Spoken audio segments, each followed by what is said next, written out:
Astaghfirullah. Bismillahirrahmanirrahim. Assalamualaikum warahmatullahi wabarakatuh. Bihamdillah wassalatu wassalamu ala rasulillah wa ala alihi wa sahbihi wa mawala wa la hawla wa la quwwata illa billahi wa ba'd. Alhamdulillah, segala puja dan puji hanya milik Allah subhanahu wa ta'ala. Salawatu wassalam kita hadiahkan kepada Rasul kita Nabi besar Muhammad sallallahu alaihi wa alihi wasallam. Ma'asyiral muslimin wal muslimat, hadirin dan hadirat rahimani wa rahimakumullah. Kita akan membahas sebuah pembahasan tentang masalah dosa.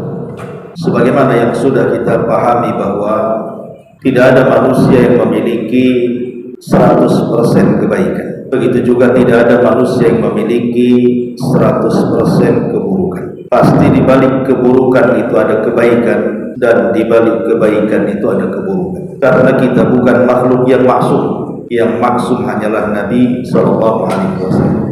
Makanya Nabi sallallahu alaihi wasallam mengatakan, kullu bani Adam khata' wa khairul khata'ina tawwab. Setiap anak Adam itu pasti terjatuh kepada kesalahan, dan sebaik-baik orang yang melakukan kesalahan adalah orang-orang yang segera bertobat. Dan dosa-dosa yang dilakukan oleh anak Adam ini beragam macam. Ada yang dosa itu sifatnya seperti binatang, ada yang dosa itu sifatnya seperti syaitan. Ada dosa itu sifatnya merampas, yang merupakan kekhususan Allah Subhanahu wa ta'ala. Contoh saja, dosa yang disebut dengan al-ma'asi al-malakiyah, dosa yang merupakan hak dan kekhususan yang dimiliki Allah Subhanahu wa ta'ala, seperti sombong, merasa tinggi, dan begitu seterusnya. Ini dosa-dosa yang merampas hak yang khusus bagi Allah Subhanahu wa ta'ala. Karena yang berhak sombong itu hanya Allah. Manusia tidak berhak sombong. Yang berhak meninggikan dirinya hanya Allah. Manusia itu dituntut untuk tawadhu. Ataupun ada dosa itu yang bersifat syaitaniyah,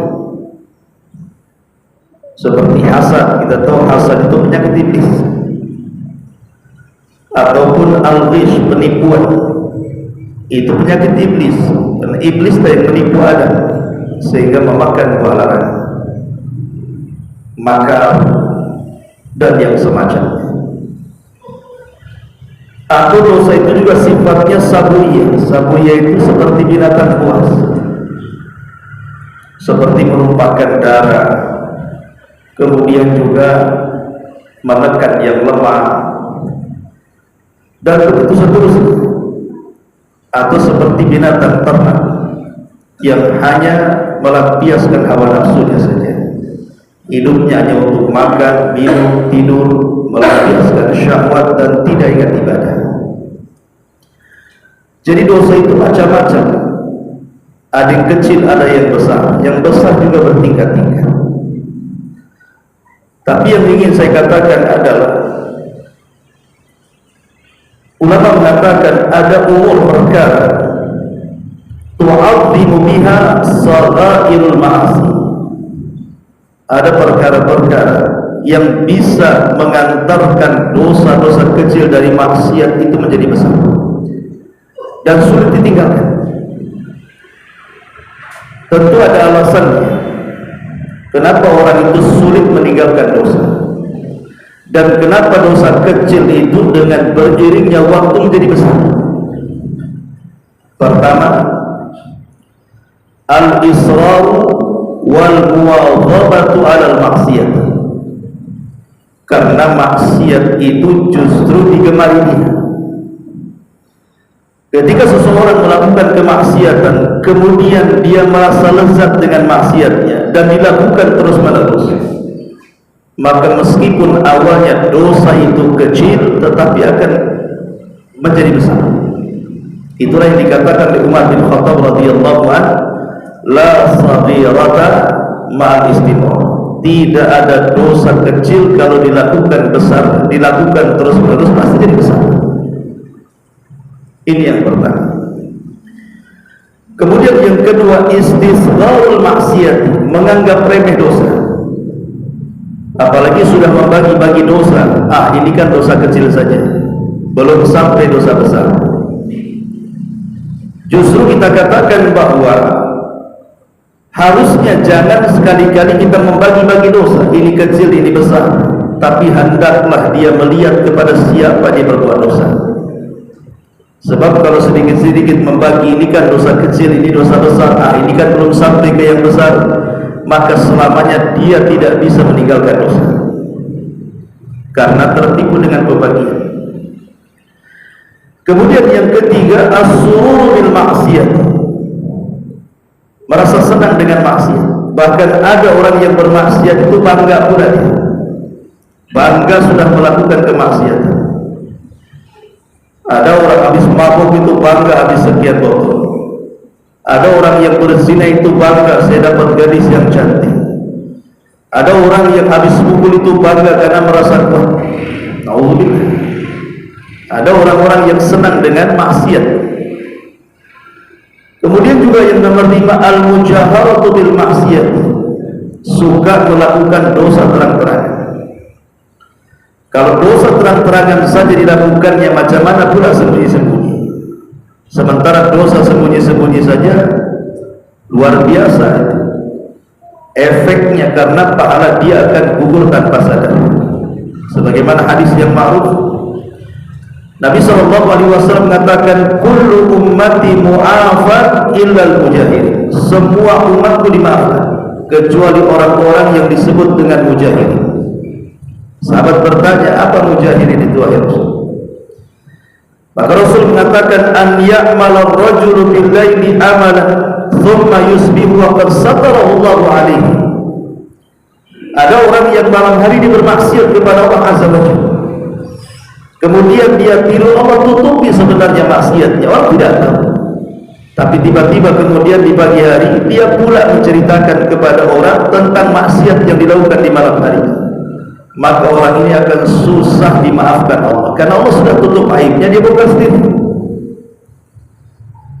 Maka al-mujahir, orang-orang yang terang-terangan, yang suka menceritakan dosanya, maka dia akan mengulang dosanya, karena dia tidak merasa malu dengan dosa. Kemudian yang keenam, al-alim alladhi yaqtadi bihin nas, orang yang memiliki pengetahuan tapi melakukan dosa, dan dosanya sengaja diberitahu manusia. Maka orang yang seperti ini tentu berbeda, walaupun dosanya sama dengan yang dilakukan orang lain. Tapi kalau dilakukan orang yang mungkin punya wibawa, seorang thalabul ilmi, ataupun mungkin seorang ustaz, ketika bermuamalah dia menipu umpamanya, atau masih melakukan riba, itu akan dicontoh, maka dijadikan dalil. Si anu saja pakai gamis tuh main riba juga.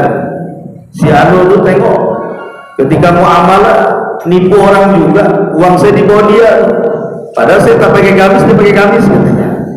Yang nipu itu yang pakai gamis-gamis itu, ini kan bahaya. Jadi kalau seorang thalabul ilmi harusnya memberikan contoh, malulah dengan baju dia, malu dengan penampilan. Lah, 6 perkara inilah yang kenapa orang itu sulit kemudian meninggalkan dosa. Ma'asyiral muslimin yang dimuliakan Allah Azza wa Jalla. Lalu apa solusinya supaya kita ini mudah meninggalkan dosa? Yang pertama kata para ulama, al-iltija'u ila Allah ta'ala bid-du'a'i wa tadarru'u ilaihi. Cobalah kemudian kita mendekat kepada Allah dengan cara terus berdoa kepada Allah Azza wa Jalla. Karena hati seseorang itu terkadang yang istiqomah saja bisa berbelok, apalagi yang susah istiqomah. Makanya Nabi SAW yang kita katakan tidak mungkin Nabi melakukan dosa, walaupun diperselisihkan apakah seorang Nabi melakukan dosa kecil atau tidak, tapi sepakat seorang Nabi tidak mungkin melakukan dosa besar. Nabi sendiri selalu berdoa dalam sholatnya, ya muqallibal qulub tsabbit qalbi ala dini, ya muqallibal qulub tsabbit qalbi ala ta'at. Wahai Zat yang membolak-balikan hati, tetapkan hatiku dalam agama, dalam ketaatan kepada. Sampai Ummu Salamah bertanya, ya Rasulullah, kenapa kau selalu mengulang-ulang doa itu? Maka Rasul mengatakan, ya Ummu Salamah, hati manusia itu ada di genggaman Allah. Kalau Allah mau membuat dia sesat sebentar saja, sebagaimana Allah sanggup membuat dia dapat hidayah sebentar saja. Hati ini bisa berbolak-balik. Makanya lihat kisah yang dulu pernah saya ceritakan tentang seorang muhaddis ahli hadis namanya Imran ibn Khattab. Siapa yang tidak kenal di zamannya ulama besar? Imran ibn Khattab ini bukan talabul ilmi, ulama. Tergoda dengan seorang wanita cantik, anak dari pamannya. Kawan-kawannya menasihati dan mengatakan, ya Imran, sebaiknya engkau jangan meminang wanita itu, karena keluarganya berpemahaman khawarij, berpemahaman akidah sesat, sementara kita ini ahli sunnah wal jamaah. Kemudian dia mengatakan, tidak mengapa, kalaupun saya menikah anak gadisnya, saya akan coba mempengaruhi mereka sehingga keluar dari paham sesatnya dan kembali kepada ahli sunnah. Itu maksud dia bagus. Tapi setelah menikah, betul-betul menikah, bukannya dia menarik keluarganya dari pemahaman sesat kepada ahli sunnah, malah dia yang tertarik pula. Dia pula yang menjadi tokoh khawarij sampai meninggal. Artinya bahwa hati manusia itu yang bolak-balikan Allah Subhanahu wa ta'ala. Ada seorang muadzin di zaman dulu. Dia azan di atas masjid. Di zaman dulu kan belum ada corong kayak gini kan. Jadi kalau azan itu naik ke atas supaya terdengar suaranya. Di depan masjid itu ada gereja. Rupanya di gereja itu ada seorang biarawati cantik sekali. Jadi kalau seandainya muazin sedang azan, terkadang biarawati ini keluar dari gereja, kemudian berdiri di pintu gereja sambil azan, nengok dia, kok cantik kali gitu kan. Lama-lama suka pula. Setiap habis azan ditengokin perempuan itu, nanti perempuan itu nengok juga. Berawal dari mata kan. Akhirnya cobalah kemudian satu waktu mendekati gadis itu, terjadi komunikasi, akhirnya jatuh cinta. Seorang muazzin ini ingin melamarnya, karena dalam Islam kan dibolehkan laki-laki menikah dengan wanita Nasrani, tapi jangan sebaliknya. Jadi dia coba menghubungi orang tuanya. Orang tua si gadis itu tidak setuju, dan orang tua dia juga tidak setuju. Akhirnya kemudian karena sudah jatuh cinta, sakitlah si anak muda ini, karena tidak kesampaian cintanya ke pelaminan pernikahan. Dan semakin hari semakin memarah sakitnya itu, sampai akhirnya orang tuanya minta bantuan gurunya supaya menasihati dia, jangan sampai memikirkan wanita biarawati itu, sudahlah wanita muslimah banyak. Akhirnya nasihati. Tiba-tiba laki-laki ini karena sudah cinta mati dengan biarawati tadi mengatakan sebelum meninggalnya, kalau aku tidak dipertemukan dengan dia wahai syekh di dunia, gak apa-apa, moga-moga Allah mempertemukan aku di akhirat. Kata syekhnya ini, mustahil, agama mau beda. Kau muslim, dia Nasrani. Tiba-tiba mengatakan, ya kalau begitu amantu bidiniha wa kafartu bidini. Ya sudah, aku beriman dengan agama dia dan aku kufur dengan agama aku, supaya sama-sama Nasrani, biar ketemu di surga, kata dia. Akhirnya meninggal dalam ucapan itu, murtad. Selang 1 tahun, rupanya wanita itu juga merasa bersalah. Akhirnya jatuh sakit juga.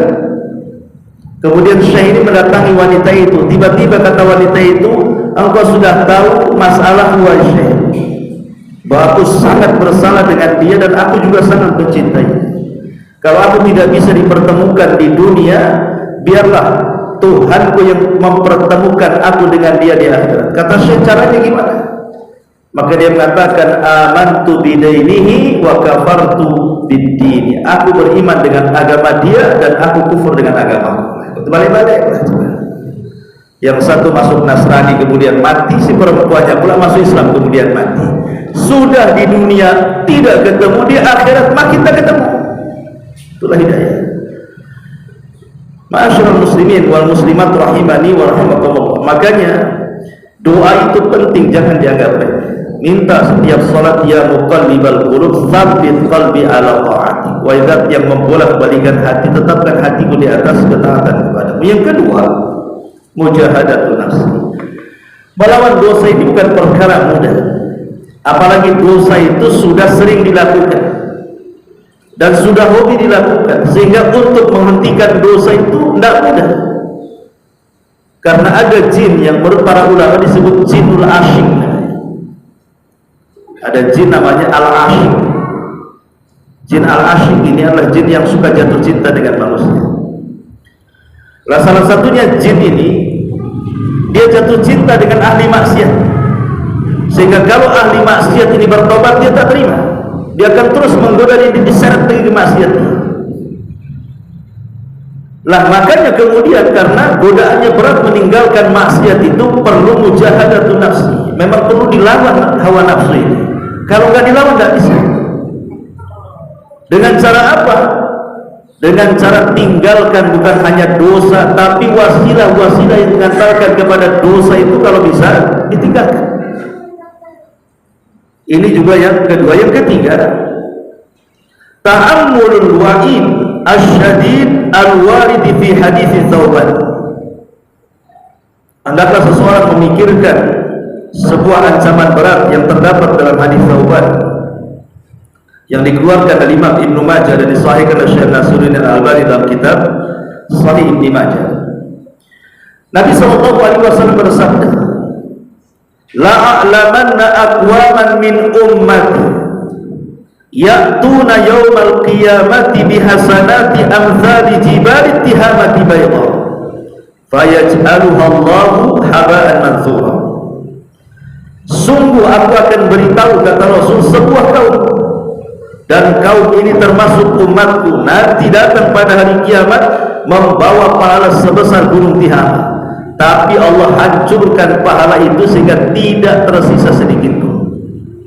Sahabat atau sahabat mengatakan, ya Rasulullah, sifhum lana. Rasul, sifatkan siapa kaum itu?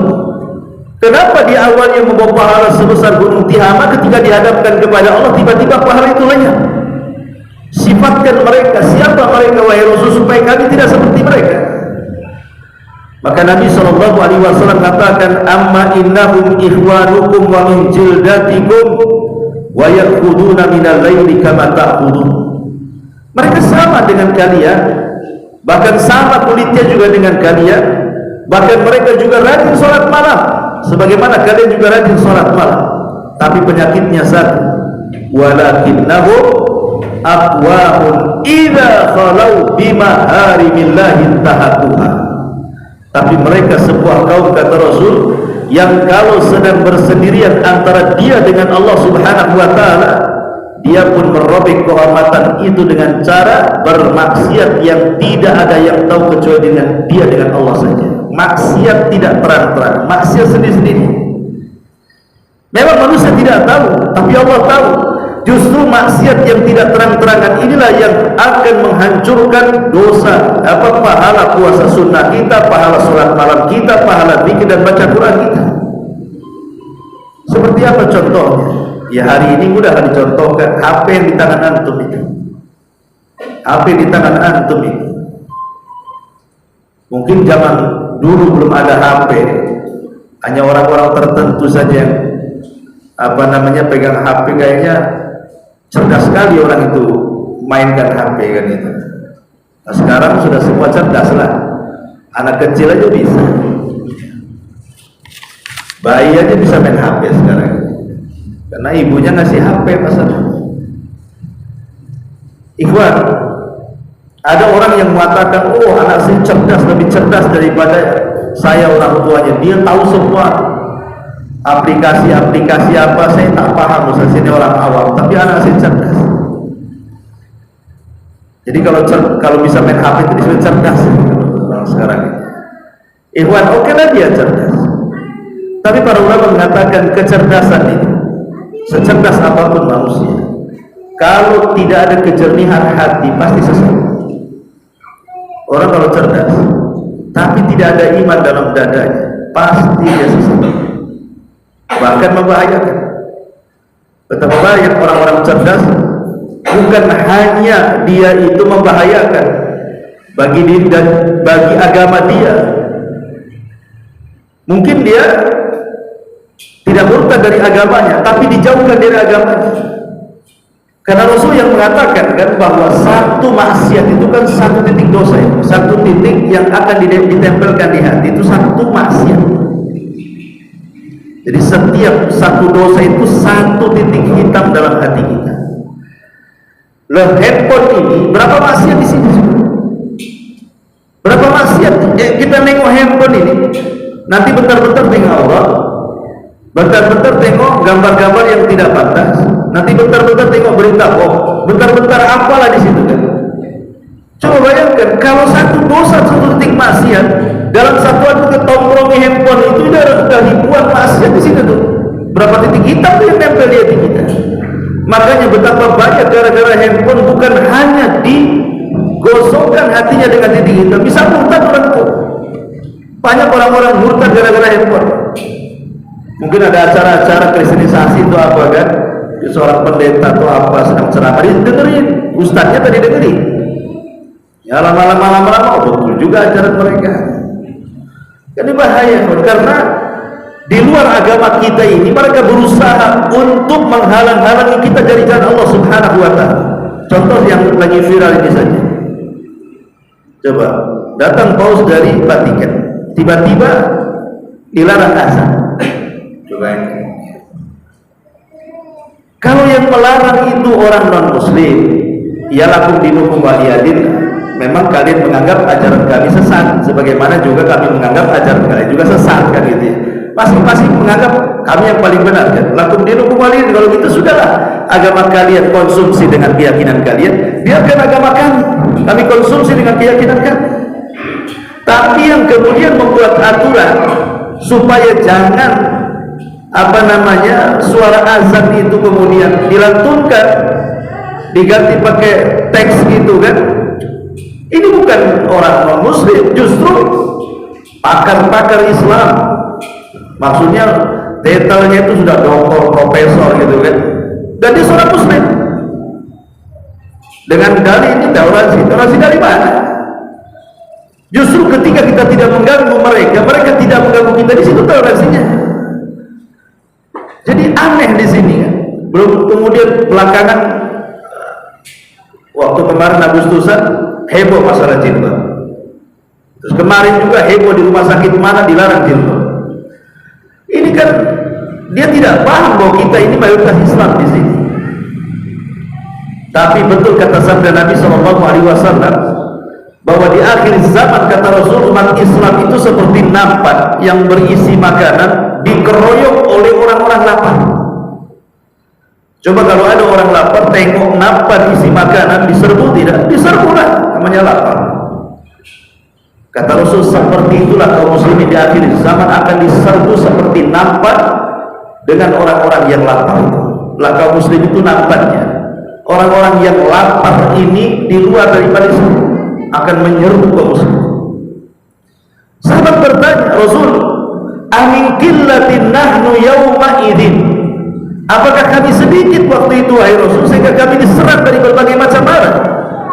Kata Nabi SAW katakan, bal antum yawma idin katsirun, bahkan jumlah kalian jauh lebih banyak dibandingkan musuh kalian.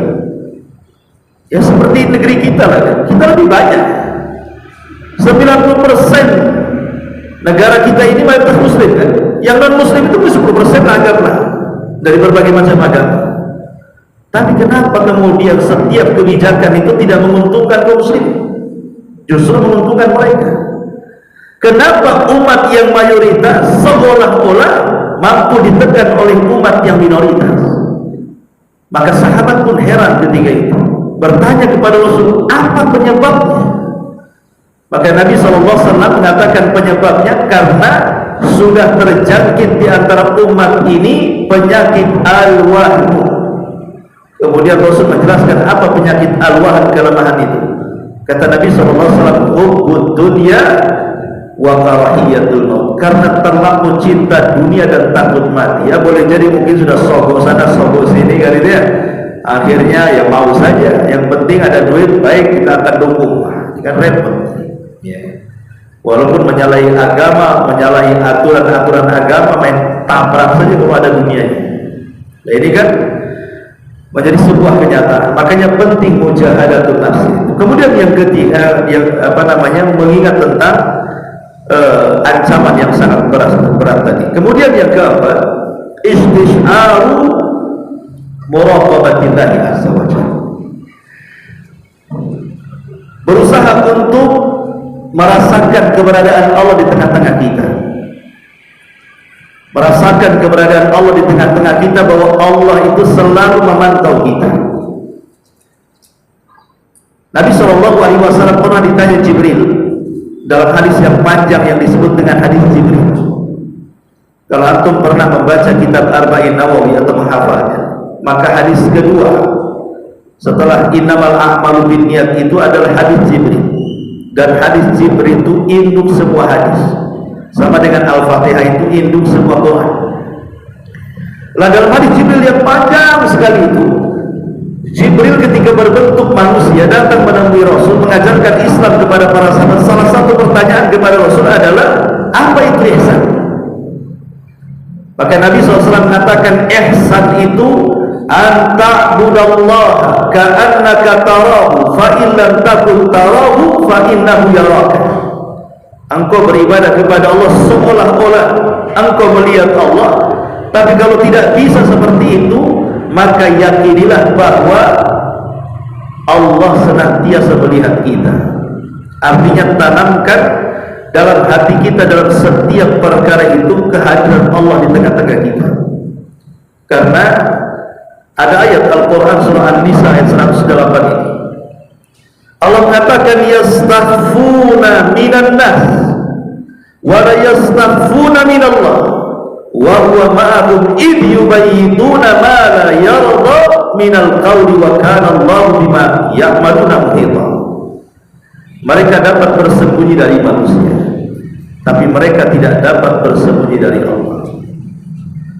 Mereka, orang-orang yang melakukan maksiat itu, bisa saja mereka bersembunyi dari manusia, tapi apakah mereka bisa bersembunyi dari Allah? Tidak bisa, karena Allah beserta mereka. Ketika pada satu malam mereka menetapkan keputusan rahasia yang tidak diridhoinya, dan Allah Maha meliputi terhadap apa yang mereka lakukan. Artinya ada orang yang menipu, yang ditipunya tidak tahu. Tapi apakah Allah juga tidak tahu? Dia mustahil. Ada orang yang korupsi, orang tidak tahu, tapi Allah tahu. Ada orang yang bermaksiat sembunyi-sembunyi, manusia tidak tahu, hanya segelintir orang, tapi Allah tahu. Makanya ketika ada anak muda di zaman Ibrahim ibn Adham, seorang ulama salaf, dia minta dinasihati dan mengatakan, ya imam, saya ini anak muda yang tidak bisa meninggalkan maksiat. Kemudian dia mengatakan, apa amalan-amalan supaya saya ini tetap maksiat tetapi Allah Subhanahu wa ta'ala masih mengampuni dosaku? Dia tidak mau meninggalkan maksiat, tapi di sisi lain Allah mengampuni dosanya. Maka Ibrahim ibn Adham mengatakan, baik, kau jangan tinggalkan maksiat, tapi ingat 5 perkara. Kalau engkau bisa melakukan 5 perkara itu, tak perlu kau tinggalkan maksiat itu. Maka anak muda ini mengatakan, apa 5 perkara itu wahai imam?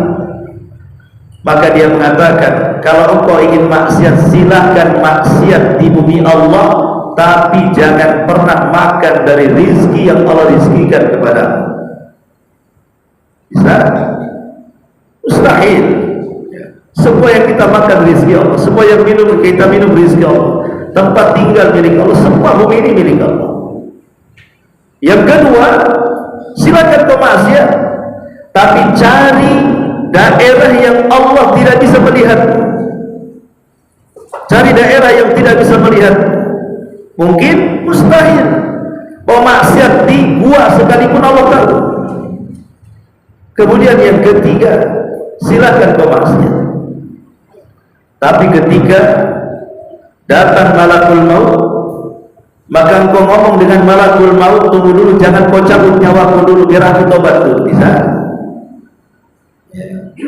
Seperti saya itu melakukan bisa berkomunikasi dengan malaikat gitu ya. Kalau bisa, silakan saja.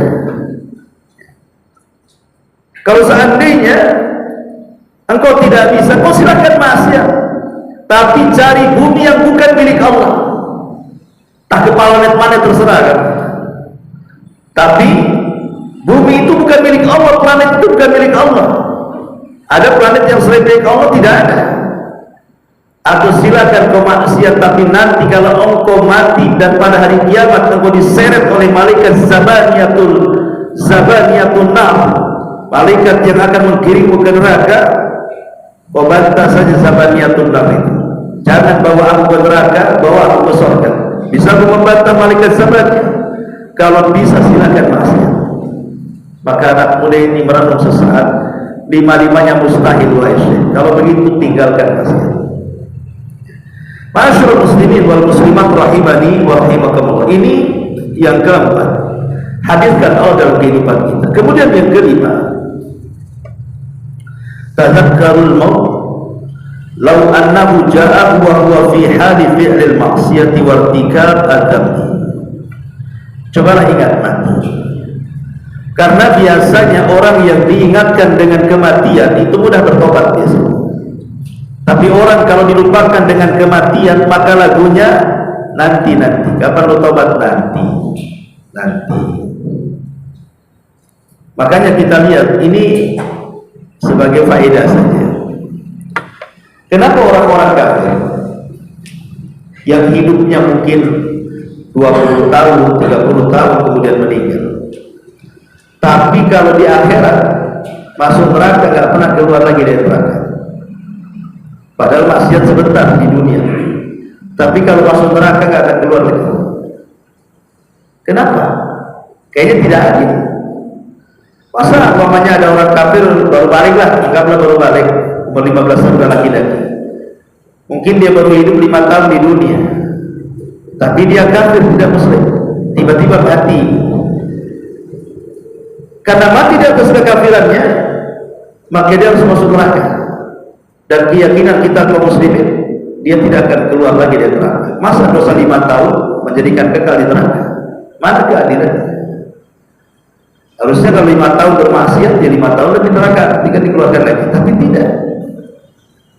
Kenapa? Karena Allah Maha tahu bahwa orang-orang kafir yang masuk neraka itu, kalau mereka dikembalikan ke dunia, paling beriman sesaat, nanti kafir lagi.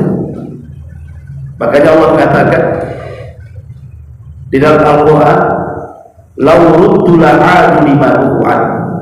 Kalau mereka dikembalikan ke dunia, pasti mereka kafir. Logikanya begitu. Kita saja di dunia, ada orang-orang itu yang kalau kita nasihati, kapan kamu taubat?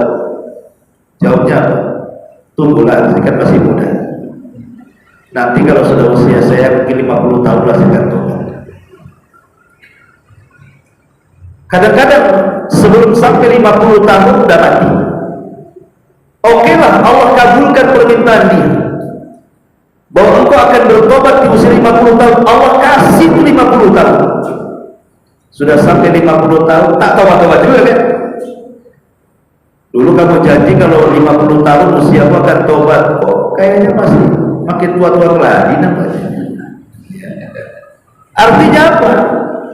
Ada orang-orang yang punya keinginan ingin tobat kan, di usia muda yang ketika dia asik-asiknya maksiat, kemudian dia punya keinginan nanti kalau sudah 50 tahun saya akan bertobat, saya pasti akan bertobat. Setelah 50 tahun tobat juga rupanya. Atau ada orang yang umpamanya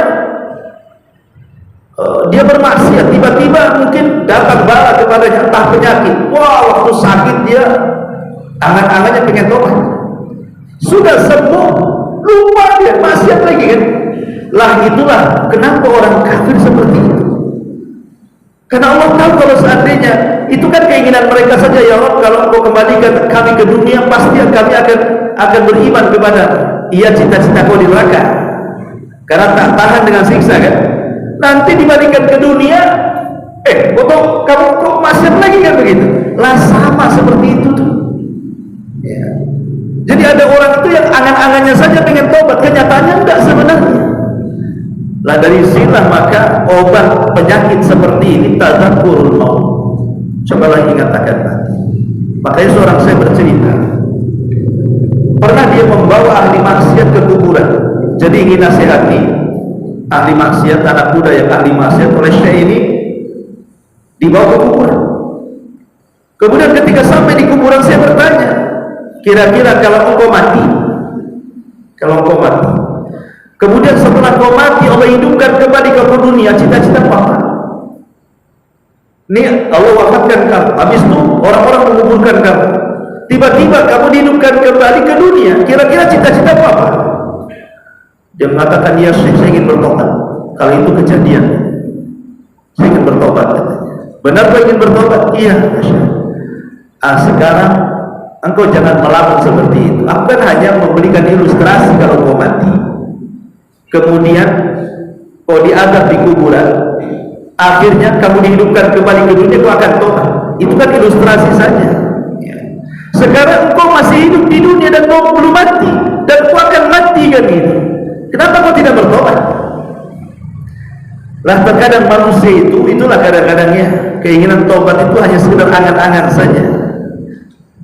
Lah yang menghilangkan angan-angan itulah tadzakkurul maut. Cobalah ingat mati dan ingat mati. Kemudian yang pertama, tadzakkur ma'adallahu li ibadihi shalihin.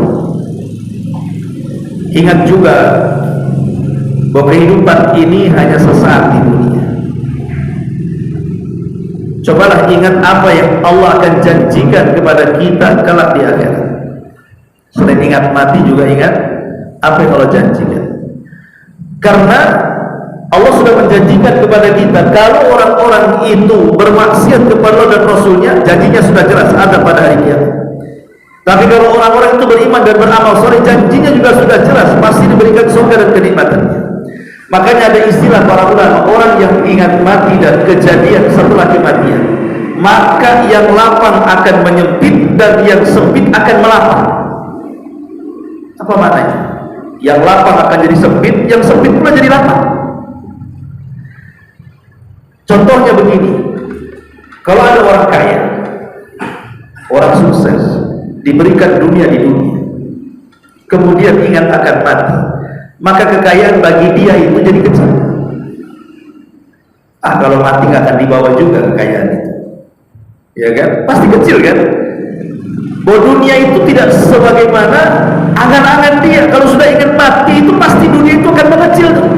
Paling kalau aku mati pun paling kecil mungkin kain kafan yang di badan. Tapi sebaliknya terkadang yang sempit jadi luas. Contoh ada orang miskin. Ini kebalikan. Ada orang miskin di dunia susah, belangsang, tidak pernah senang. Tapi dia ingat mati, bahwa kematian itu bagi orang yang beriman sudah menanti surga, yang kenikmatannya tidak pernah dilihat mata, didengar telinga, terlintas di otak manusia pun tidak. Maka dia akan lapang. Gak apa-apalah saya susah di dunia, toh nanti juga akan masuk surga. Lapang jadinya kan. Jadi bagi orang kaya mengingat kematian itu akan mengecil, sehingga dia tidak akan tertipu dengan kekayaannya. Bagi si miskin kalau ingat mati itu tidak akan sedih dengan kefakirannya. Makanya itulah pentingnya tadzakkur al-maut dan juga apa yang Allah siapkan setelah kematian. Kemudian juga luzum taqwa, kata para ulama. Luzum at-taqwa, senantiasa takut kepada Allah Subhanahu wa taala. Umar bin Khattab radhiyallahu anhu pernah bertanya kepada Ubay bin Ka'ab radhiyallahu anhu, "Ya Ubay, saya ingin tanya kepadamu, apa makna takwa itu?" Maka kemudian Ubay bin Ka'ab mengatakan, "Ya Amirul Mukminin, pernah enggak kau berjalan di sebuah jalan yang di jalan itu penuh dengan paku, beling, duri, macam-macam yang membahayakan kaki? Kira-kira wahai Amirul Mukminin, kalau engkau berjalan nemu jalan yang seperti itu penuh dengan paku, beling, duri dan macam-macam, apa yang kau akan lakukan di situ?" Maka Umar mengatakan, "Pasti aku akan singkirkan pakaianku dan aku akan berhati-hati supaya tidak menginjak satu paku, beling, duri atau apapun yang akan menyakiti kakiku." Maka Ubay bin Ka'ab mengatakan, itulah takwa. Itulah makna takwa. Artinya apa makna takwa kok diibaratkan seperti itu? Ya ibaratnya kalau seandainya paku, beling, duri dan yang semacamnya itulah maksiat, keharaman. Kalau bisa jangan pernah diinjak, itu maksiat dan keharaman. Jadi orang yang meninggalkan yang haram itu sama dengan berhati-hati jangan sampai terinjak duri. Itulah pengertian takwa menurut Ubay bin Ka'ab radhiyallahu anhu. Dan Ali radhiyallahu anhu juga pernah ditanya, "Wahai Ali, apa itu takwa?" Maka Ali radhiyallahu mengatakan, takwa itu al-khawfu minal jalil wal amalu bitanzil wal isti'dadu liyaumir rahil wal qana'atu bil qalil. Jadi kata Ali radhiyallahu anhu, takwa itu rasa takut yang ditanamkan kepada al-jalil, Allah Subhanahu wa taala. Kemudian dari rasa takut itu terlahir amal. Akhirnya dia pun mengamalkan apapun yang diperintahkan dan berusaha menjauhkan apapun yang dilarang. Kemudian dari amal itu terlahirlah persiapan. Saya akan mati, saya harus persiapkan. Kemudian dari persiapan lahirlah qanaah. Qanaah itu artinya redha dengan semua pemberian. Baik Allah kasih banyak, alhamdulillah. Baik Allah kasih sedikit, alhamdulillah ala kulli hal. Inilah kemudian makna daripada makna takwa. Kalau kita memahami makna takwa ini, maka kata para ulama ini salah satu yang bisa menjauhkan kita dari dosa. Kemudian yang nomor 8, ijtinabu amakinil maksiat wa asdiqai su'. Jauhi tempat-tempat maksiat. Sebab tempat-tempat maksiat ini asalnya mungkin tidak masuk ke tempat itu, tapi sengaja pengen tahu, lewat dulu lah gitu. Pengen tahu saja, lewat dulu. Awalnya lewat dulu, ya lewat gitu. Nanti besok lewat lagi. Besok penasaran berhenti nengok-nengok ya. Besoknya coba masuk. Besoknya dia pulang di tempat itu. Ada seorang anak muda, ahli ilmu, seorang yang soleh, thalabul ilmu. Satu hari dia ingin mencari pekerjaan. Akhirnya kemudian dapatlah dia melamar di sebuah perkapalan. Kapal ini kebetulan antar negara mengangkut barang. Diterima dia jadi karyawan di kapal itu. Karena terbiasa dia ketika di darat biasa ke masjid, biasa muazzin, biasa jadi imam. Jadi kebiasaan itu dibawa ke kapal. Jadi nggak pernah di kapal itu ada orang azan tiba-tiba dia azan. Tidak ada orang sholat dia pula sholat. Tidak ada orang baca Quran dia baca Quran. Jadi orang-orang yang di kapal lama-lama tertarik. Akhirnya mau ikut sholat di belakang dia, mau ikut sholat di belakang dia. Akhirnya alhamdulillah mulai sedikit-sedikit tobat orang kapal. Tetapi ketika kapal ini bersandar di India, di situ pas memang pulau berhentinya kapal itu dikenal dengan pulau maksiat di situ. Pulau penuh dengan maksiat, judi, pelacuran, prostitusi, macam-macam di situ maksiat. Intinya memang pulau rusak. Ketika teman-teman yang biasa maksiat, ya turun biasa saja. Tapi anak buah ini tak mau turun, takut imannya luntur. Kawan-kawannya narik-narik, ayolah, tidak mau. Ini tempat haram, tidak mau. Kalau kau ingin maksiat, kali itu sudah biasa. Jadi ajak-ajak kawannya pun tak mau. Akhirnya kawan meninggalin dia sendirian di kapal itu. Dia maksiat di luar. Setan datang sama anak muda ini. Penasaran, apa yang dilakukan kawan-kawannya sebenarnya? Akhirnya dia turun, ngikuti kawan-kawannya. Pas sampai di tempat maksiat, lari balik lagi kapalnya. Oh, rupanya di sini tempat maksiat. Tapi setan kemudian menghayal-hayalkan dia. Coba lihat satu kali lagi kata setan. Turun lagi dia. Pengen lebih dekat lagi. Rupanya setelah dekat, auzubillahi minasyaitonir rajim. Tahu pula dia. Rupanya tempat prostitusi, pelacuran dan begitu seterusnya. Langsung dia kabur. Tapi setan sempat melirikkan matanya kepada seorang gadis cantik yang ada di bar. Jadi ketika naik kapal berpikir sholat obat gitu ya kan. Rupanya ketika terbangun setan datang lagi. Rupanya digambarkan wanita yang dilihat sesaat itu. Oh, ada di kampungku yang secantik dia katanya. Pengen nengok lagi jadi. Akhirnya tuh rupanya bukan hanya nengok, dia nyoba masuk. Ketika nyoba masuk, nyoba pula kemudian dengan minuman keras. Akhirnya berzina. Akhirnya kawan-kawannya sudah masuk ke kapal, dia tak pulang-pulang. Kan? Itulah khutuwat syaitan ya. Langkah-langkah setan. Ketika kapal ini sudah muat darat, dia pengen mau balik itu. Rupanya semua anggota kapal sudah lengkap, dia pula yang tak naik. Jadi kata nahkodanya, cari dia. Saya tanggung jawab dengan orang tuanya. Rupanya dicari-cari, rupanya sudah di tempat-tempat maksiat. Disuruh balik. Kata nahkodanya, paksa dia perlu ikat masukkan ke kapal. Akhirnya paksa ditarik masuk ke kapal. Kemudian kapal berlayar pulang dan perjalanan 1 bulan.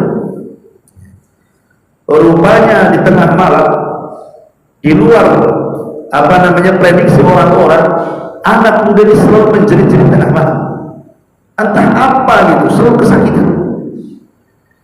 Jadi setelah 1 minggu, rupanya anak ini sakit. Makin menjerit-jerit yang tidak ada yang tahu rasa sakitnya kecuali Allah. Ketika hampir sampai kapal ini, rupanya anak muda ini meninggal dunia. Ketika dibawa ke rumah sakit, rupanya dia terserang penyakit AIDS. Ini kisah nyata. Bayangkan anak soleh, thalabul ilmi, tapi subhanallah, hati manusia itu yang megang Allah, bisa saja berpulang balik. Nah, dari sini pentingnya seseorang itu luzumut taqwa, tetap di atas ketakwaan kepada Allah Subhanahu wa ta'ala. Masyaallah muslimin yang dimuliakan Allah Subhanahu wa ta'ala. Kemudian yang terakhir, annan nas yub'atsuna ala ma matu alaihi. Ingat bahwa manusia itu akan diwafatkan sesuai dengan kebiasaan hidupnya. Kalau kebiasaan hidupnya ibadah, maka insya Allah akan wafatkan dalam kondisi seperti itu. Tapi kalau kebiasaan hidupnya di atas kemaksiatan kepada Allah Subhanahu wa ta'ala, maka rata-rata orang itu akan diwafatkan di atas kemaksiatan. Karena orang itu akan diwafatkan sebagaimana kebiasaan hidupnya. Kalau biasa maksiat, maka diwafatkan dalam kondisi maksiat. Kalau biasa taat, maka insya Allah dia akan diwafatkan di atas ketaatan. Lihat Imam Ibnu Qayyim rahimahullah ta'ala. Imam Ibnu Qayyim atau Imam Ibnu Jauzi, saya lupa, menceritakan dalam kitabnya itu tentang seorang laki-laki penjual kain. Seorang laki-laki penjual kain. Dia sibuk kehidupannya hanya jualan kain aja, jualan baju, celana, kain, pokoknya itulah yang berkaitan dengan kain. Datang waktu zuhur ya dak sholat, datang waktu asar ya dak sholat, datang waktu maghrib, isya, subuh, memang betul-betul di otaknya dunia saja. Kalau malam mikirin macam mana besok laku nggak kain, macam mana cara pemasarannya. Pokoknya itu aja yang dipikirkan sepanjang malam, setiap hari. Tidak ada kepikiran ibadah. sampai akhirnya dia kelelahan gitu ya, karena bisnis saja, nggak dipikir ibadah, kelelahan. Ketika sakit itu, kata Imam Ibnul Jauzi atau Ibnul Qayyim itu, dia mengatakan dia pun akhirnya mengalami sakaratul maut. Datanglah seorang alim, hendak mentalkin dia, ya fulan, qul la ilaha illallah, wahai fulan, katakan la ilaha illallah. Kira-kira apa yang diucapkan? Rupanya dia tidak mengucapkan kalimat la ilaha illallah, dia mengucapkan ijab qabul jual beli kain. Dia mengatakan, ya fulan, janganlah kau tawar kainku sekian, tawar aja sekian, saya kasih harga sekian. Sampai mati dia ngomong begitu. Itulah terkadang manusia itu kematiannya disesuaikan dengan kebiasaannya. Bahkan di Arab Saudi seorang saya bercerita, ada mobil ngebut sekencang-kencangnya, akhirnya kecelakaan tunggal, guling. Rupanya ada anak muda dalam mobil itu, kritis. Kemudian dibawa ke rumah sakit. Rupanya bapaknya itu orang alim, imam masjid. Akhirnya kemudian dihabari bapaknya seperti itu, ya namanya anaknya mati kecelakaan tunggal. Subhanallah, sedih bapak. Kemudian karena dia sedih, tidak tahan, dia telepon kawan yang sama-sama syekh juga lah di sana, supaya mentalkin anaknya ada di mustasfa, di rumah sakit. Ketika ditalkin, ya syabab, ya fulan, qul la ilaha illallah, katakan kalimat la ilaha. Rupanya anak muda ini tidak mengucapkan kalimat la ilaha illallah. Yang diucapkan apa? Rupanya anak ini salah pergaulan, masuk pada pergaulan bebas, orang tuanya datang. Dia sudah masuk narkoba, dia masuk mabuk-mabukan, dia berzina, orang tuanya datang.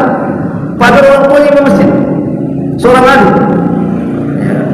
Orang yang tuanya juga tak tahu, karena kalau di rumah ya nampaknya baik-baik saja gitu ya. Kalau keluar rumah apa jahat gitu.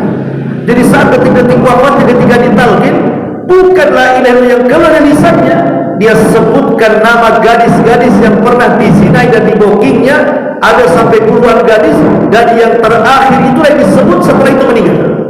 Masya Allah Tuhan. Ya. Nah ini harus diperhatikan, jangan sampai kemudian kita seperti ibrah kisah-kisah ini. Oke lah, mungkin kalau kisah-kisah ini kan bukan dalil juga. Oke, bukan dalil. Tapi yang jelas bahwa Nabi mengatakan bahwa seseorang itu akan dibangkitkan ala ma mata alaihi, sesuai dengan kebiasaan sebelum mati. Sama dengan orang pikun. Orang pikun itu dia akan ngomong sebagaimana kebiasaan ngomong sebelum pikunnya. Kalau sebelum pikunnya dia kagetan, kemudian ngomong jangkrik, kalau kaget itu kan, nanti pikun itu juga tuh, jangkrik itu yang keluar. Kalau sebelum pikunnya, kalau dia kaget itu yang jorok-jorok yang keluar, nanti ketika pikun itu juga yang ngomong dia. Tapi kalau sebelum pikunnya dia baca Quran, dia berzikir, dia apa, maka setelah pikunnya pun begitu juga yang dilakukan. Maka kematian pun kurang lebih seperti itu. Ya, ini juga di antara kata para ulama poin di mana cara-cara bertobat kepada Allah Azza wa Jalla. Aqwalus salaf. Kita masuk pada perkataan salafus saleh. Qala al-Fudail Iyad, berkata Fudail ibn Iyad rahimahullah ta'ala. Fudail ibn Iyad ini dulunya seorang perampok, perompak padang pasir. Fudail bin Iyad terkenal, nama dia mau disebut saja semua orang takut. Kalau sudah masuk ke area wilayah kekuasaan dia, itu paling hati-hati para pedagang itu, karena mesti mereka akan dirompak gitu ya, dan tidak segan-segan pun. Entah apa yang mengilhami Fudail ini, dia jatuh cinta dengan seorang budak wanita, kebetulan cantik ya. Malam-malam naik dia ke atas genteng ke rumah budak itu, ke rumah tuannya, hanya ingin melihat jariah itu, budak wanita yang cantik itu. Naik dia ke atas genteng, diintip. Rupanya sang jariah budak wanita ini sedang sholat malam. Kemudian terdengarlah dia membaca Quran dalam sholatnya. Ayat yang dibaca adalah alam ya'ni lil ladzina amanu an takhsha'a qulubuhum bi dzikrillah wa ma nazzala minal haqq. Tidakkah sampai usia-usia yang sudah panjang kembali mengingat Allah dan apa yang Allah turunkan kepadanya, Jadi dibaca ayat ini, masuk pula ayat itu ke hati Fudail itu. Habis itu dia hampir terjatuh, kemudian dia turun pelan-pelan, dan setelah dia mendengar ayat itu dibacakan oleh orang yang dicintainya, berhentilah maksiatnya, kasih hidayah. Kemudian dia bernazar ingin i'tikaf di Masjidil Haram dan tidak akan pernah pulang sampai betul-betul Allah mengampuni dosanya. Akhirnya dia pun dari Syam, dari Baghdad, dia jalan kaki, bayangkan, ke Mekah, dan dia i'tikaf di Mekah, kemudian belajar kepada ulama-ulama Mekah, tidak pernah pulang bertahun-tahun sampai jadi ulama besar. Udah kita lihat, setelah jadi ulama besar, betul-betul dia terkenal zuhudnya, waranya, ahli ibadahnya luar biasa. Sampai banyak kata-kata dia itu yang diikuti oleh para ulama. Maka dia menjadi ulama dunia Fudail bin Iyad. Padahal mantan orang jahat kan. Ya siapa tahu, Allah kan yang berkehendak semuanya. Ada orang mantan orang baik-baik jadi preman, ada pula preman pun jadi orang baik kan, gitu ya. Karena dunia itu balik-balik ya kan. La Fudail bin Iyad mengatakan, inni la a'sillah fa'arifu dhalika fi khuluqi dabbati wa jariyati. Sesungguhnya aku pernah bermaksiat kepada Allah, dan pengaruhnya aku bisa lihat pada binatang kendaraanku atau pada budak wanita. Aku yang bermaksiat, tapi pengaruhnya kepada binatang, pengaruhnya kepada budak yang dibeli. Dari sini kita tahu bahwa maksiat ini punya pengaruh. Bahkan Syekh Abdul Razak Al-Badr hafizahullah ta'ala katakan dalam sebuah ceramahnya ketika menjelaskan tentang pengaruh dosa, saya dengar di YouTube. Jadi beliau mengatakan bahwa kalau ada orang mengatakan, katanya kalau orang berbuat dosa itu akan diazab oleh Allah di dunia, saya kok biasa-biasa saja, saya mabok ya biasa, ada azab datang sama saya katanya. Saya berzinah ya biasa-biasa saja, alhamdulillah saya sehat, ada penyakit katanya. Oh saya narkoba ya biasa-biasa saja, tak ada itu yang si anu tak maksiat putus juga tuh katanya. Jadi orang itu jarang, nggak pernah ke diskotik, 3 samuratnya. Saya tak ada samurat, bolak balik ke diskotik gitu ya. Dan umpamanya, kalau ada orang yang mengatakan seperti itu, kata beliau, ingat pengaruh maksiat itu bukan sekarang, bisa saja 10 tahun yang akan datang, 15 tahun yang akan datang, 20 tahun yang akan datang. Jadi pengaruh dosa itu tidak mesti ketika dia berbuat dosa nampak pengaruhnya, kata beliau. Bisa saja setelah bertahun-tahun baru nampak tuh penyakitnya, baru nampak susahnya, baru nampak kerengnya, baru nampak banyak bala yang menimpa dia, banyak masalah.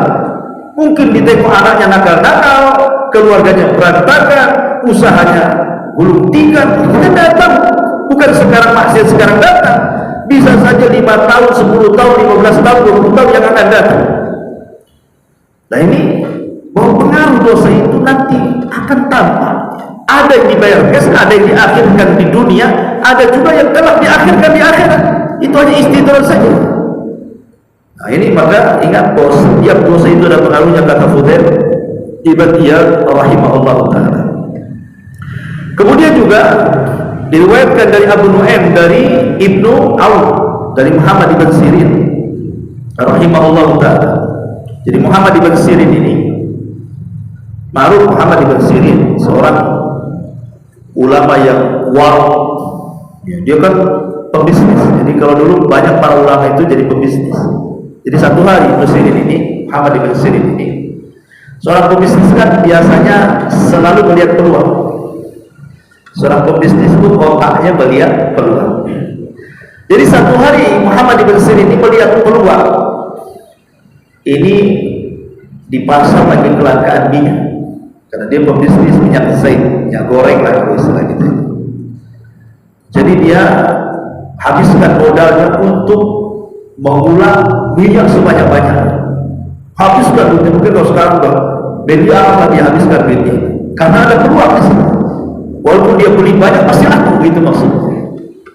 Jadi dia jor-joran masa kita, semua modal dia habiskan kemudian mengulap minyak sebanyak-banyaknya. Subhanallah. Ketika keesokan harinya mau dibawa ke pasar, dia melihat dalam truk minyak itu ada tikus yang nyemplung di situ dan mati. Dan dia seorang ulama Muhammad bin Sirin. Dia teringat hadis Nabi SAW, apabila ada tikus mati dan masuk ke minyak yang cair, maka tumpahkan minyak itu, karena minyak itu najis. Tapi kalau seandainya bangkai tikus itu jatuh ke minyak yang jalan seperti mentega, itu kan tidak cair, maka potong daerah yang kena masih bisa dipakai yang lainnya. Jadi Muhammad bin Sirin teringat dengan hadis itu, langsung ditumpahkan itu satu drum minyak sebanyak-banyak itu ditumpahkan. Akhirnya dia bangkrut gara-gara itu. Kalau antum di posisi Muhammad bin Sirin, kan tinggal dibuang tikusnya, dibawa ke pasar. Mana ada orang tahu orang pasar kalau minyak itu ada tikusnya? Emang dicium-cium, ini ada bawa tikus nih. Mana tahu? Itu kalau kita tidak pernah waro kan gitu.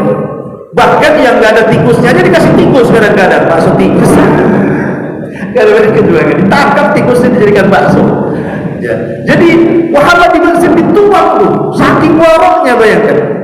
Akhirnya bangkrut gara-gara itu. Tapi itulah ulama.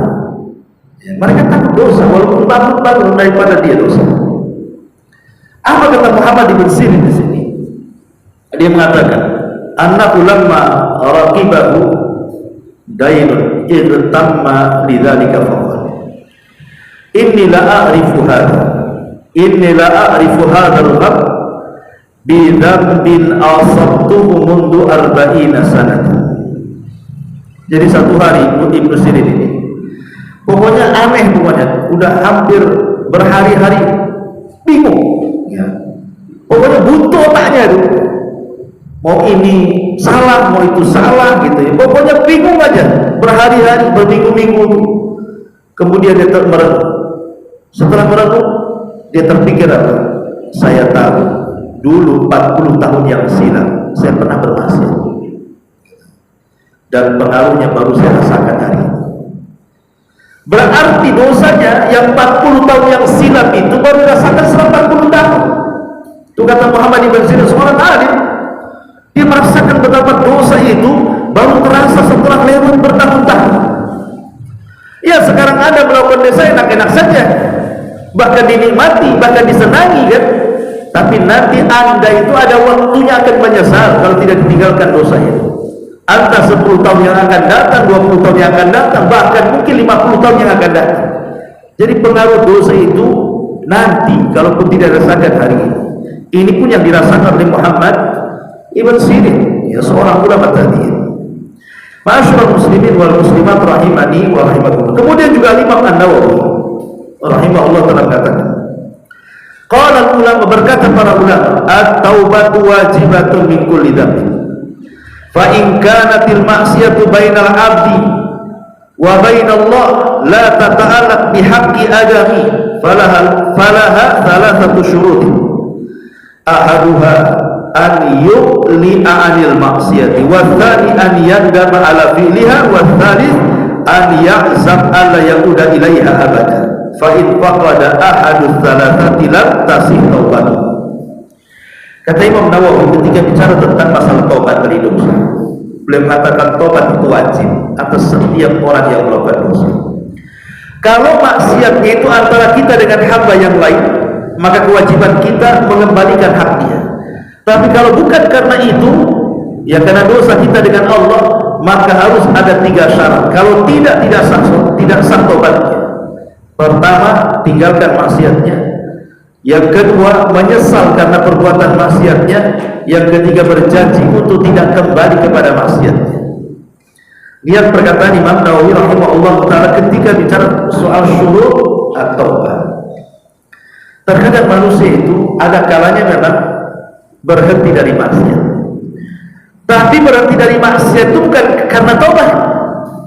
Namanya pemabuk berhenti dari mabuk. Kenapa kau tak mabuk? Tak ada duit. Berarti kan berhentinya bukan karena bertobat kan? Karena tak ada duit.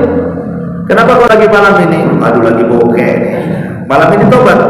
Bukan, kalau ada berangkat juga. Kan gitu. Ada orang yang memang berhenti dari maksiat itu bukan faktor tobat, ya kan? Atau mungkin tidak ada duit, faktornya yang lain. Kenapa tak maksiat malam ini? Aduh, encok saya, sakit pinggang. Duit ada, tapi pinggang sakit, tak jadi berangkat. Ya. Jadi ada faktor karena sakit, gitu ya, karena memang tidak ada biaya, karena faktor malas, bukan faktor tobat. Lah yang seperti ini kan tidak dapat pahala, gitu, karena meninggalkan dosanya bukan karena tobat. Tetapi yang betul-betul mendapatkan pahala itu ya kalau memang betul-betul meninggalkan dosanya karena 3 syarat ini. Kalau 3-tiganya terkumpul maka diterima tobat. Tapi kalau hanya 1 saja terkumpul atau 2 saja terkumpul belum dikatakan tobat.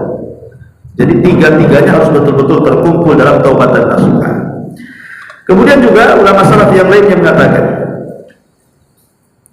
Al-Imam Ka'ab Al-Akhbar. Ka'ab Al-Akhbar ini seorang pendeta di zaman Umar, masuk Islam. Ya, kemudian baik Islamnya.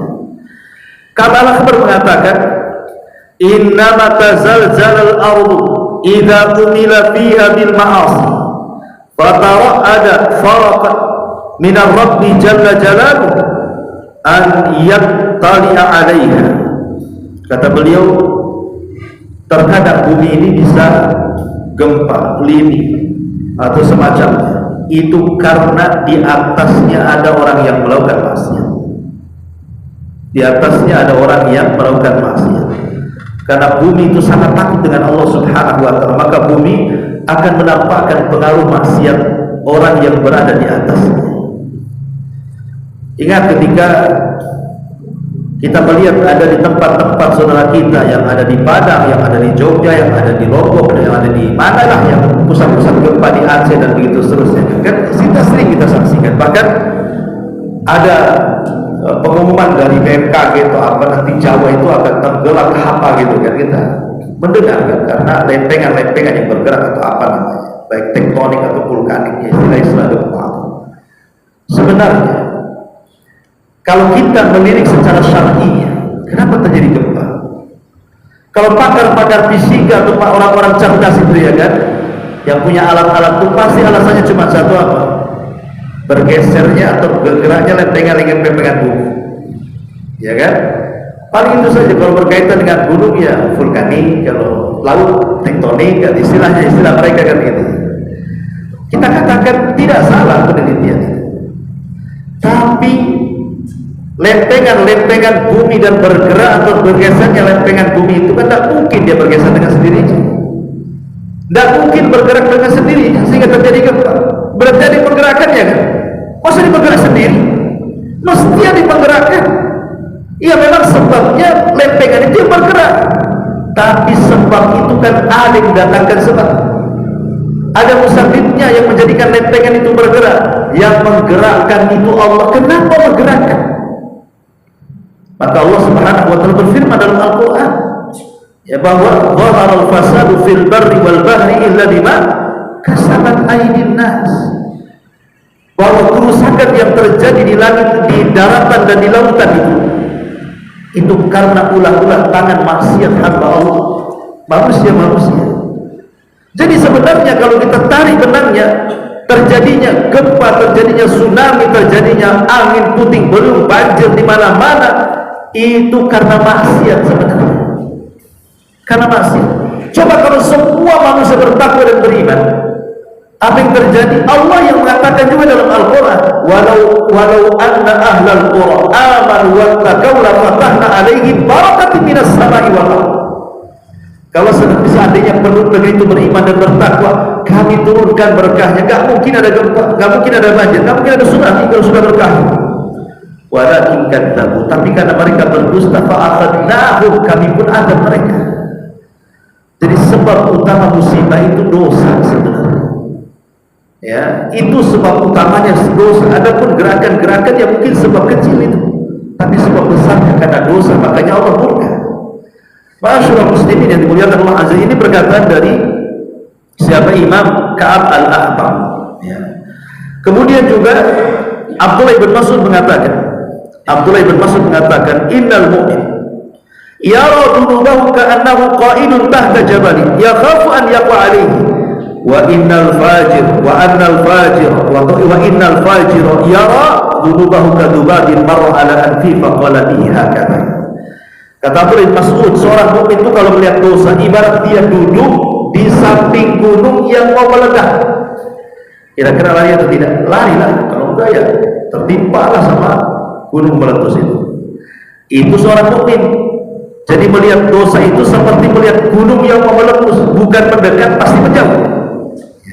Tapi sebaliknya orang fasik, orang fajir, orang jahat melihat dosa seperti lalat yang menempel di hidung, di tempat terbang sebentar, datang lagi, terbang sebentar, datang lagi. Ibarat kata tobat dengan tobat gitu ya. Kalau tobat itu memang betul-betul tobat. Kalau tobat itu tobat habis itu kumat, nah itulah tobat namanya. Tobat sebentar, tobat lagi, tobat sebentar, tobat lagi. Itulah orang fajir. Memang sebentar dia nyesel, tapi balik lagi. Ya. Sebentar lagi nangis dia, berbuat dosa lagi. Lah itulah orang fajir. Seperti lalat yang mau di tempat terbang sebentar, datang lagi dia. Ya. Nah, inilah bagaimana permisalan dari Abdullah bin Mas'ud radhiyallahu anhu. Dan yang terakhir perkataan Umar bin Khattab radhiyallahu anhu, dia mengatakan, tushikul qura an takhraba wa hiya amir. Qila wa kaifa takhrab wa hiya amira? Qala idza ala fujjarha adrarha wa sadal qabilatu munafiquha. Kata Umar, hampir-hampir sebuah negeri itu akan roboh padahal negeri itu lagi maju-majunya. Hampir-hampir sebuah negeri itu akan roboh padahal negeri itu lagi di atas puncak kemajuan. Jadi katakan sama Umar, kok bisa negeri akan roboh tapi di satu sisi lagi puncak-puncak kemegahannya, kemakmurannya? Macam mana perkataan ini terbalik-balik wahai Amirul Mukminin? Maka Umar mengatakan, ya, kalau seandainya orang-orang jahat itu sudah lebih tinggi dibandingkan orang baik, atau kalau seandainya sebuah negeri itu yang memimpin adalah para munafiknya, ya. Kalau seandainya yang jahat-jahat itu mulai yang mengatur yang baik-baik, atau para pemimpinnya ada diatur oleh para munafik, sebentar saja negeri yang tadinya di atas puncak kejayaannya pasti sebentar lagi akan roboh. Kalau ambisi pemimpin itu hanya dunia, tapi dia menindas rakyatnya, sebentar saja. Ini perkataan Umar bin Khattab radhiyallahu anhu, dan ini semua adalah bicara soal pengaruh dosa. Wallahu a'lam. Subhanaka bihamdika asyhadu an la ilaha illa anta astaghfiruka wa atubu ilaik.